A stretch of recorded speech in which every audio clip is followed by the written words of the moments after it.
I've talked a lot about anticipation over the past 5 years, and there's been a lot of cool stuff come out, a lot of new stuff in the industry, things that have never been done before. But one snowmobile in particular has been the most anticipated, and it's what is next from Arctic Cat. What are they going to bring us next? What are the engineers that we know are so capable of producing world-class, high-performance snowmobiles? What are they working on? And we know now, it's the Catalyst.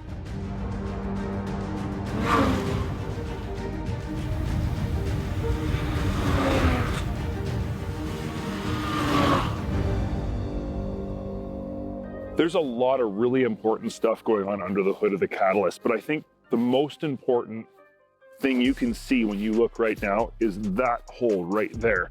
That is the end of the crankshaft, essentially goes through the clutch into the crankshaft. And when you look at how low that hole is compared to pretty much any other snowmobile in the industry right now, that is extremely low. And that is one of the main secrets to why this snowmobile works as good as it does.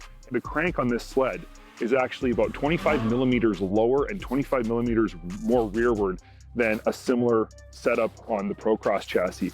They call this the laydown engine design. It's not new. Arctic Cat's been doing it for years. It's a pretty interesting change in how you feel riding the snowmobile and how the snowmobile responds to your body inputs, throttle and braking inputs, steering inputs. It really does change everything. Before we go any further, I need to address the elephant in the room. It is true that the Catalyst is only available with a 600 for now, but this isn't the same 600 we've been using this season. The new 600 has the 800 crank in it, and then it results in an engine that has wicked bottom end, really strong mid-range, and just screams up top. So if you absolutely have to have a bigger motor, then you're just gonna have to wait.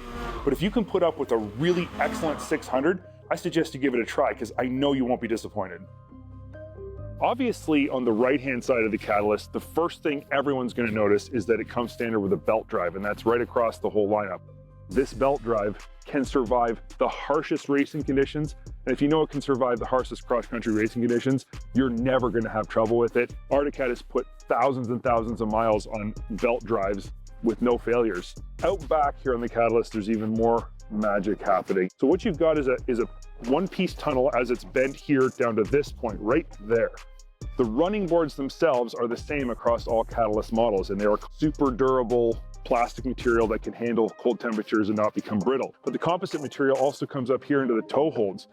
So you've got a lot of lightweight composite materials where we used to have heavier metal materials. The way that they make them fit on all the different models is this piece that rivets to the side of the tunnel and then bends downwards. That changes depending on which model that you're riding. And it simplifies the tunnel because the tunnel is now all one piece without having to produce a different tunnel for each type of sled. So this piece here that holds the skid frame, the rear bolt of the skid frame in, this is the same piece that runs down and holds the running boards. It's all one. And this piece changes depending on which skid you're using. The front end of this vehicle looks, I would say, similar to the Procross chassis, but it's actually not. There are some differences here. Now, geometrically and in terms of how it works, Arctic Cat focused on making it very similar in that respect, but how they got there was different. So what's different here is the spacing between this lower A-arm mount on the spindle and the actual ski bolt, that is increased, and the distance between this ball joint and this mount here has decreased. The other thing you can see when you look up front here is this spindle. Now this is, in the industry, this is the most sculpted, I'm going to use a word that I don't usually use, but that is a beautiful spindle right there. This is just such a cool looking setup. It's one of the first things you see when you look at the sled is the spindle and how awesome it looks.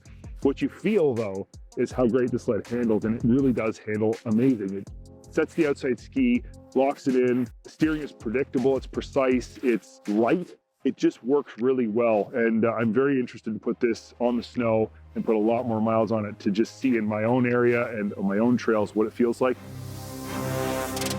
If there was one thing that we at SnowTrax griped about the Procross chassis over and over and over for years, it was the riding position and ergonomic package. I'm pleased to say that the Catalyst has an ergonomic package that's as modern, if not more so, than any other sled out there right now.